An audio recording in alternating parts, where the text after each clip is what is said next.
Algorithmic translation often struggles with structural divergence, the friction that occurs when two languages organize information according to incompatible rules. English relies on a rigid, sequential syntax. In a sentence like, "the white one is running," the meaning is inextricably tied to the linear order of the words. If you change the order, the logical relations between the subject and the action collapse. Classical Sanskrit operates on the opposite principle. It is a fusional language with high morphological density and a word order that is largely free. This creates the problem of sandhi. In Sanskrit, phonetic merging obscures the boundaries between words, turning a sentence into a continuous, unbroken string of characters. Sanskrit doesn't need a fixed word order because it uses internal inflections, known as karaka rolls, to encode the relationship between nouns and verbs directly into the words themselves. Translation divergence occurs when a system designed for rigid, sequential rules encounters this kind of order-agnostic, fused data. The standard mapping procedures simply fail to resolve the input. Because surface-level structural mapping cannot bridge this gap, we must look past the syntax of the source language and derive a shared semantic representation. For decades, computational linguistics has relied on the assumption that transformational phrase structure grammars can be used to parse any human language. This is a standard syntax tree. It successfully parses an English sentence by dividing it into a hierarchy of noun phrases and verb phrases. But when we attempt to map this same hierarchical tree onto a Sanskrit string, like Krishno Brahmanaya Danam Dadati, the model encounters a structural mismatch. The tree fractures. Because the boundaries between words are fused and the order of those words is fluid, the tree's branches cannot find the atomic categories they require to stay stable.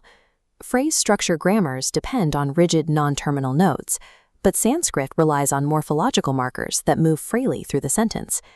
To handle this, we must abandon phrase trees and adopt a two-step compilation process. This requires using deterministic finite-state transducers to handle the morphology, followed by typed Lambda calculus to extract the semantics. The transformational model fails here because it assumes a fixed surface structure that Sanskrit simply does not provide. To extract meaning, we must first use state machines to resolve the phonetic boundaries and identify the underlying morphemes. We return to the continuous Sanskrit string. Without its boundaries defined, it remains a sequence of unresolved phonetic data. The ideal tool for resolving this surface morphology is the finite state transducer, or FST. We invert Panini's ancient grammar rules into algebraic relations to analyze the string. The process is non-deterministic, generating a lattice of all possible valid paths.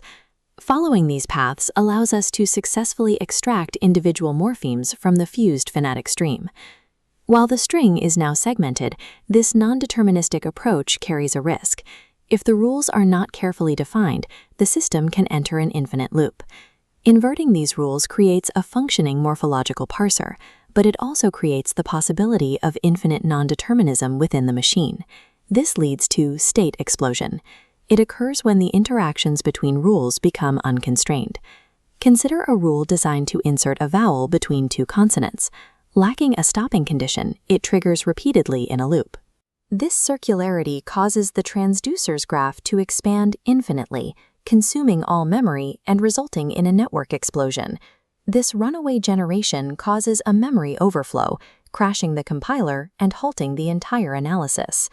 To fix this, we defined explicit left and right contextual bounds. These constraints ensure the rule only applies under specific conditions. Once added, the loop is broken.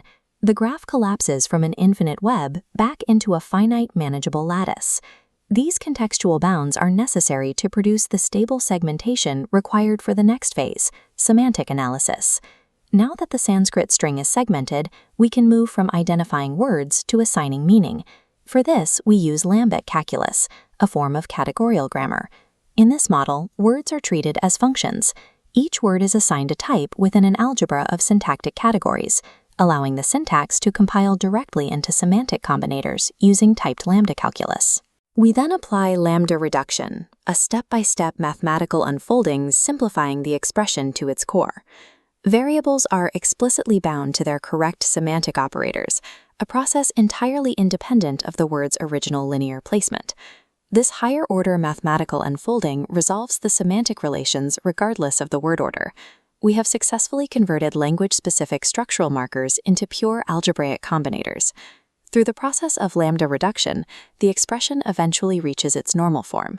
This normal form captures the precise roles and scoping of the original sentence. It can be used to generate the same meaning in both English and Sanskrit. The resulting expression represents the underlying proposition in a form that is no longer tied to the grammatical constraints of the source language. At this level of analysis, the rigid word order of English and the fused morphology of Sanskrit are resolved into a single, shared logical structure. The distinction between a source and target language effectively disappears. And so we are left with the universal logical geometry of the proposition, the purely abstract structure of the thought itself. By integrating Paninian morphological rules with computational state machines and higher-order logic, we move from simple structural mapping to a mathematical derivation of meaning.